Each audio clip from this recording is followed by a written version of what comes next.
বিমানবন্দরে কার্গো ভিলেজের আগুনে ব্যবসা বাণিজ্যের ক্ষতি বিলিয়ন ডলার ছাড়িয়ে যাবে বলে আশঙ্কা করছেন বিজিএমইএ নেতারা। তারা জানান, আগুনে শত শত কারখানার পণ্য পুড়েছে, ব্যাপক ক্ষতি হয়েছে ফার্মা কোম্পানিগুলোর। কোনো কোনো ওষুধ কোম্পানির ক্ষতি শত কোটি টাকার বেশি বলে জানান সিএনএফ কর্মীরা। বিমা সুরক্ষা না থাকায় বাণিজ্যিক পণ্য আমদানিকারকরাও বড় ক্ষতির মুখে। রুহুল আমিনের রিপোর্ট।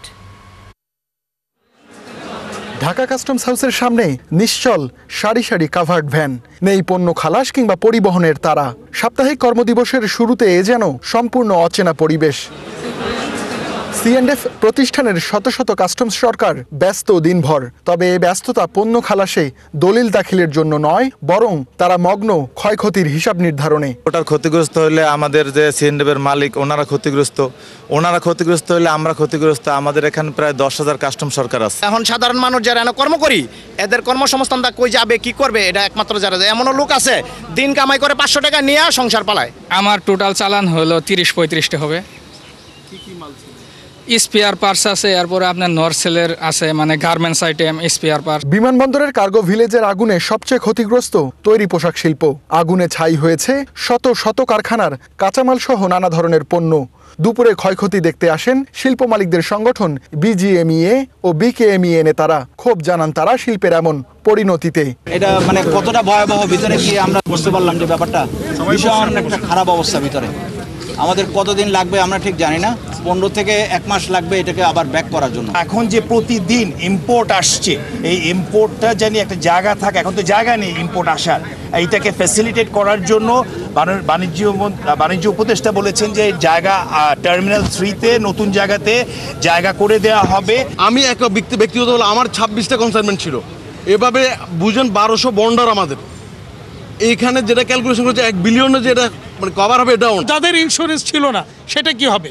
আমরা বিনীত অনুরোধ করব সরকারকে যে এটাকে আইডেন্টিফাই করে তাদেরকে অন্তত সরকারের পক্ষ থেকে যেন এই ক্ষতিপূরণটা দেওয়া হয়। টাকার অঙ্কে সবচেয়ে ক্ষতির মুখে ওষুধ শিল্প খাত। সিএনএফ কর্মীদের সাথে কথা বলে যার ধারণা মেলে, তারা জানান স্কয়ার ফার্মার প্রায় 300 কোটি টাকা, এরিস্টো ফার্মার 50 কোটি, হেলথ কেয়ারের 35 কোটি টাকার ওষুধ তৈরির জন্য আনা কাঁচামাল পুড়ে গেছে। পণ্য পুড়েছে বেক্সিমকো ফার্মা, গ্রামীণফোন সহ অনেক বিদেশি বিনিয়োগের কোম্পানিরও। 35 থেকে 40 কোটি টাকার মতো ঠিক আছে আমাদের ম্যাটেরিয়ালস এখানে ছিল আর কি, আপনার কার্গো সেকশনে ঠিক আছে এসে নামছে। কিছু ফ্লাইটগুলো শুক্রবারে এসে নামছে, কিছু বৃহস্পতিবারের দিন আসছে, আর সবগুলো তো ডেলিভারি আমরা নিতে পারি না। বাইরে থেকে একটু অবজারভেশন করে দেখলাম যে ভিতরে যা ম্যাটেরিয়ালস ছিল আর কি সবই পুড়ে গেছে এবং ওইখান থেকে জিরো বেনিফিট আসার সম্ভাবনাটাই বেশি। স্কোয়ার 3-400 কোটি মাল মানে আমাদের ড্যামেজ হয়েছে, কারণ শনিবার যে মাল আসছে সেটা আমরা তৈরি করে আরও মিলে এরকম হবে। এরিস্টো ফার্মা প্রায় 50 কোটি টাকার নিচে না, ওগুলো আছে প্রায় 3 থেকে 400 কোটি টাকা হবে আনুমানিক।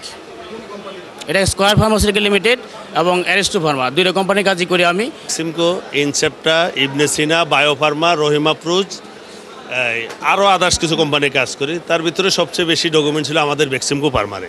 বেক্সিমকো 12 থেকে 13টা শিপমেন্ট ছিল, যার আনুমানিক মূল্য 9 থেকে 10 কোটি টাকা। ব্যাপক ক্ষতির মুখে পড়েছেন কসমেটিক্স, ইলেকট্রনিক্স সহ নানা ধরনের বাণিজ্যিক পণ্য আমদানিকারকরা, কারণ তাদের অনেকের পণ্যের বীমা সুরক্ষা নেই। ধ্বংসের পরিমাণগত, অর্থনৈতিক পরিমাণ এবং ওজনের পরিমাণ, এই দুটোকে আমরা নির্দিষ্ট করার চেষ্টা করছি এবং এর সাথে সংশ্লিষ্ট খাত ভিত্তিক নির্ণয়েরও আমরা চেষ্টা করছি।